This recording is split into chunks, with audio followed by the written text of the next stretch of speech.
In this video, we talk about homeowner association fees, who pays them, how often, and if you actually have to pay if you don't use any of the facilities. That's coming right up. Welcome to Home Buyers School, brought to you by Brookfield Residential. Hi everyone, Carl here, and welcome to another Home Buyers School video, a channel where you get the latest strategies, tactics, and tips from home buying experts. And remember, if this is your first time on this channel and you want to get the latest strategies from the experts, hit the subscription button below, hit the little notification bell so you don't miss anything. So today I'm joined by Heather Cockerline, Community Experience Lead with Brookfield Residential, and today we're talking about homeowner association fees. So I'm sure it's your favorite topic. Yeah. So can you let me know what exactly is included in a homeowner association fee? So like, what does it cover?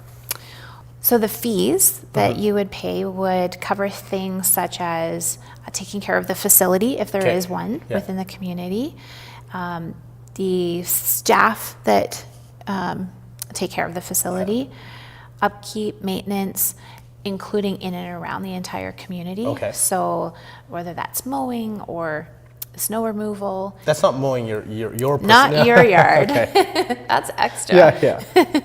But seasonal lighting, all of those types of things would be included in your fee. Also different events, some programs would be included in that. And then if there's not a facility, then it would just strictly include enhanced maintenance, all of the other things that I just mentioned. So like when you say programs or events, like things like a festival of light, your community puts that on. Or a Stampede breakfast. So for instance, right now we're in the Cranston Homeowners Association. They have an amazing breakfast that they do every year for Stampede. And that would be included. So you would come with your family to that event. Do all residents pay a homeowner association fee? Yes, they do. Yeah. And when you say residents, obviously people who live in the community and people who, how about tenants? Same thing? Well, tenants, it depends on what their arrangements are with the people that they're renting from. But it is on the responsibility of the condo owner to make sure that their account is in good standing so that their tenants would be able to utilize any facilities that we have. You mentioned not just condo owner, like any resident. Any resident, that's right. And do you know how are they collected, how often? So once a year you'll get an invoice in the mail. That can be paid for by going to the HOA facility if there is one. If not, there's an online payment arrangement that you can make. But again, that's something that you would want to speak to your individual HOA association to find out what the best way to do that is. And remember, if you want to know more about homeowner associations, watch our video above and in the description below.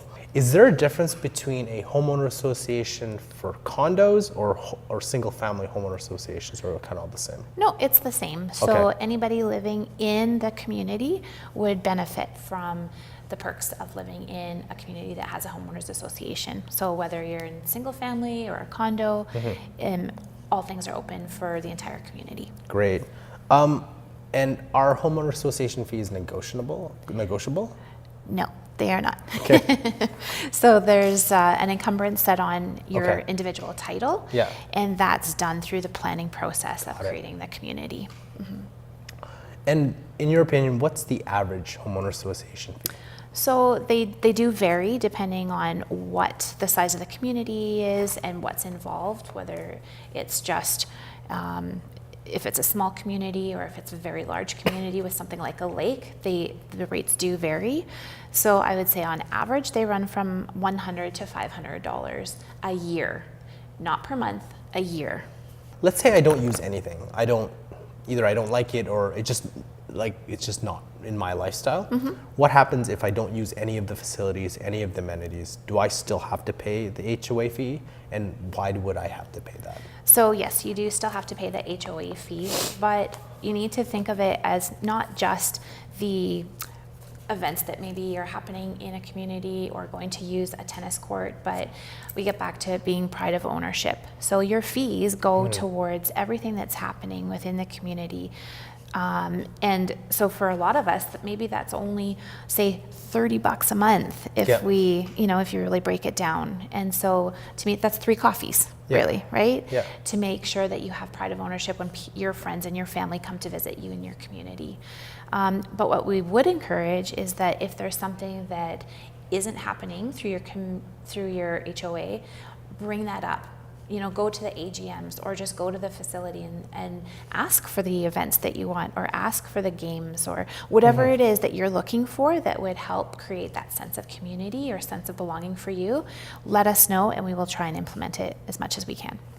One thing I wanted to ask in terms of maybe not related to fees, but let's say you wanted a new activity in the community, and let's just say, for example, the community doesn't offer hockey, right?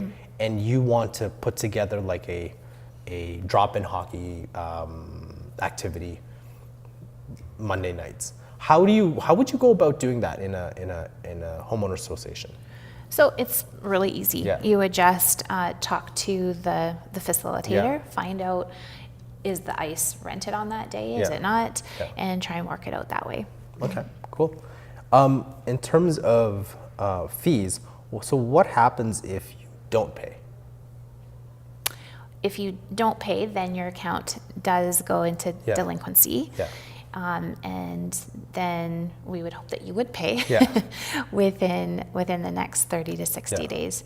If that doesn't happen, there is the risk that you can be sent to collections to collect the funds. Got it.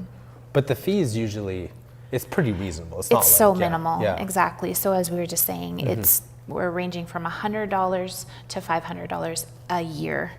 And so when you look at it that way, it should be pretty manageable for almost every person in the community. Perfect. Do you have anything to add in terms of homeowner association fees? Nothing on the fees. I think that if you want to find out ways for you to enjoy your community or your HOA a little bit more, then feel free to bring your ideas forward. Everybody's always excited to find new and exciting things to do. Great. So the question of the day I have for you is, do you pay a homeowner association fee, and what benefits have you gathered from it? Let us know in the comment section below. And remember, if you enjoyed this video or found it helpful, hit the thumbs up button, remember to comment, and remember to subscribe. Thank you, and we'll catch you next time. That's another edition of Homebuyer School. Tune in next time for more expert tips and tricks. And visit homebuyerschool.ca to bring you one step closer to finding your dream home. As with everything, it would be great if you like and share our videos. Also, please let us know if you have any home buying questions you want us to answer.